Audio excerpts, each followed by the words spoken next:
Bonjour à vous communauté, mon nom est Yves Lantier et bienvenue en résumé de l'actualité avec une poigne d'humour et d'humanisme. Alors communauté, aujourd'hui je voulais vous parler absolument d'un move qui a été fait des suites là, à la tentative de meurtre sur un ancien espion qui travaillait pour la solde britannique mais qui était russe, donc qui avait déjà été un ancien colonel très haut placé dans l'armée russe. Et bien cet homme-là qu'on avait essayé de tuer avec sa fille, pour l'instant ils sont encore dans une situation très critique à l'hôpital mais ils sont pas encore morts. Mais il en reste pas moins qu'on croit une tentative de meurtre et vu le gaz qui a été utilisé, il semblerait qu'il y a à peu près juste un gouvernement qui pourrait faire ce genre de gaz-là. Et au niveau des Britanniques, et au niveau des Canadiens, et au niveau des Américains, bref, au niveau d'à peu près tout le monde, on semble croire que c'est les Russes qui ont fait ça. Pour le moment, on n'a pas de preuves concrètes de ça, mais quand même. Theresa May, qui est la première ministre britannique, a décidé de chasser 23 diplomates russes d'Angleterre. Et ça, c'est un geste qui est un geste directement lié à la tentative de meurtre sur l'ancien agent double Skripal, qui était,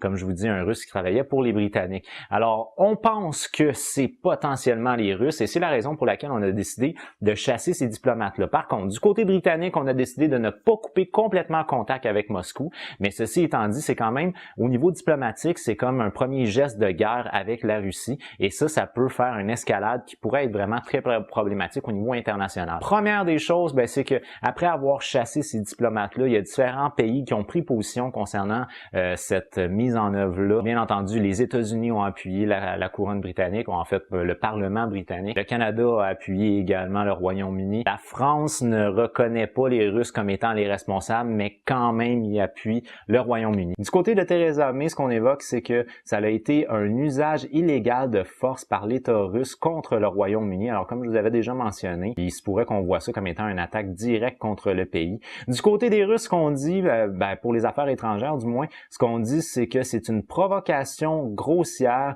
et on accuse Londres d'avoir fait le choix de la confrontation. Nos mesures de riposte ne se feront pas attendre. Alors ça, c'est une menace qui a été faite par Moscou. Du côté de l'ambassadeur de Russie à l'ONU, Vassili Nebensia, lui, ce qu'il dit, c'est une guerre de propagande. Nous ne sommes pas impliqués. La Russie n'a rien à voir avec cet événement, dit-il. Sans la fourniture de preuves irréfutables, nous n'avons pas à nous justifier. Maintenant, avec la Coupe du Monde qui va se tenir en Russie prochainement, les Britanniques ont dit qu'ils n'enverraient absolument aucun représentant et aucun diplomate, ce qui en soi ne devrait pas, selon les Russes, vraiment entacher la qualité de la Coupe du Monde, mais il en reste pas moins qu'on trouve ça très désolant. Et effectivement, je crois que le sport devrait toujours être complètement déconnecté de l'aspect politique, mais il en reste pas moins que si tel est le cas et que les Russes sont bel et bien derrière cette tentative d'assassinat-là, c'est quand même une ingérence directe et une attaque contre le Royaume-Uni sur son territoire. Alors je pense que oui, c'est effectivement quelque chose qui mérite d'avoir des représailles,